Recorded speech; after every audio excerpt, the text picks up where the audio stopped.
Then I understand you have a closer look at this alleged killer and some new details to share.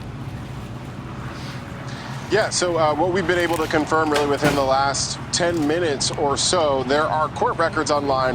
The Latah County, Idaho court records confirm that someone with the same name as the suspect, Bryan Koberger, same age as well, so it appears to be the suspect, was in Latah County in August and was pulled over for a seatbelt violation, ended up paying a $10 fine. So if these allegations are true, that he is the suspect in these murders, it means that he was in that county in the same area of the killings before, so multiple times, not just for the killings, according to these allegations, but back in August, according to these court records. Again, it appears to be the suspect here, same first, last name, middle initial, and same birth year.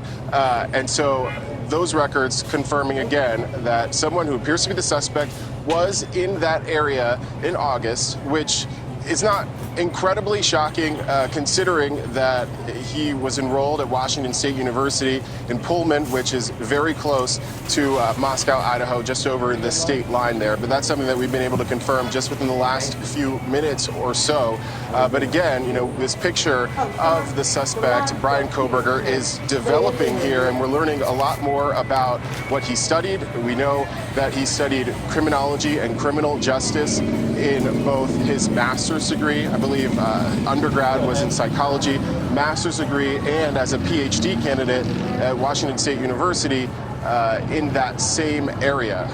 And again, you know, one of those things that we've been talking about is that chilling connection. Again, if he turns out to be the person responsible for these murders here, between being accused of that and then just having intimate knowledge of how the criminal mind works. You imagine that this is something, you know, in advanced degrees that he would be studying. We know that he was doing a research project, according to postings on Reddit, where he was trying to understand elements of the criminal mind, emotions, and psychology of, you know, what goes into someone's decisions around committing a crime, putting in a post online, asking for volunteers to talk about that so that he can use that as part of his research. This was for DeSales University, where we understand he got his master's in criminal justice in May 2022.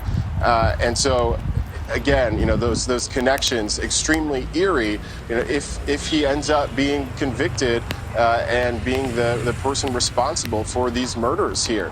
But just to recap, really within the last few minutes, we've been able to confirm that someone that appears to be the suspect was in Latah County, Idaho before, in August, and we know those murders took place in November. So this, if these allegations are true, is not the first time he was in that area near Moscow, Idaho. Back to you. All right, Evan, chilling new details. Great reporting as always. Thank you for that new tidbit of information. Hey, thank you for watching. Please go to newsnationnow.com.